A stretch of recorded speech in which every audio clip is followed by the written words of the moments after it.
horror enthusiasts. Welcome back to another spine-tingling tale on the channel Alma Maldita. Tonight, I've got a story that will make you think twice about those late-night drives on desolate roads. So, sit back, turn off the lights, and let's dive into the midnight route. The clock on the dashboard flashed 2:37 a.m. as I embarked on that eerily familiar night drive.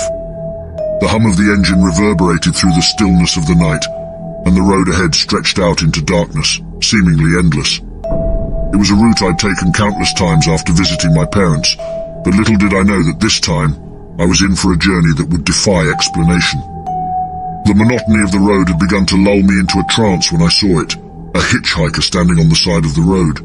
Now anyone in their right mind would have kept driving, but a sense of guilt gnawed at me. What if this person was stranded in the middle of nowhere? Reluctantly, I pulled over. The hitchhiker stepped into the dim glow of my headlights, and that's when I saw it.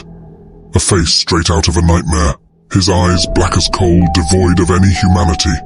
It was like looking into the abyss, and the abyss was looking back at me. I mustered a smile, my voice quivering. Need a lift? The hitchhiker remained silent, those eerie eyes locked onto mine. I unlocked the back door, and he climbed in without a word. His presence was ice cold, seeping through the car's interior. As we got back on the road, his silence grew unsettling. I tried to make small talk, asking where he was headed, but I got nothing but silence in return. Those eyes stayed on me, unblinking, like a predator sizing up its prey. Minutes turned into hours, and the road seemed endless. My anxiety grew with each passing mile, and the hitchhiker's presence felt more otherworldly with every passing moment. It was like he'd brought a piece of the abyss into my car. Suddenly he spoke, his voice a hoarse whisper that sent chills down my spine. Turn left here. I glanced at the GPS, telling me my usual route home was straight ahead, but against my better judgment I obeyed, making that left turn onto an unfamiliar road. The darkness around us grew thicker, the trees towering like silent sentinels. Where are we going? I asked, my voice trembling. The hitchhiker kept muttering directions, leading me deeper into the inky blackness. My heart pounded, and I felt an overwhelming dread.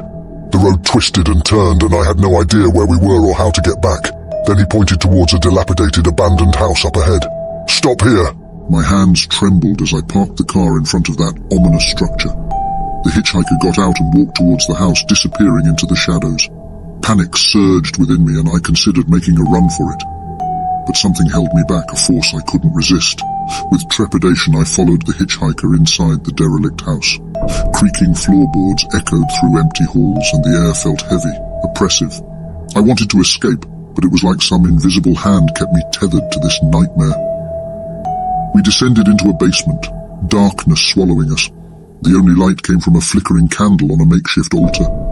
The hitchhiker stood beside it, his eyes now glowing with an eerie, malevolent light. I tried to turn and run, but my legs wouldn't budge. I was trapped in a waking nightmare, unable to escape. The hitchhiker began to chant in a language I couldn't understand, his voice growing louder and more chilling with each word. The candle's flame danced wildly, casting grotesque shadows on the damp stone walls. And then, with a deafening roar, the room seemed to explode into a maelstrom of darkness and malevolence. I jolted awake, my heart racing, back in my car on that desolate road. The clock on the dashboard, 2:37 a.m. It was as if time had looped back on itself, and I was reliving the same nightmarish drive. But something was different.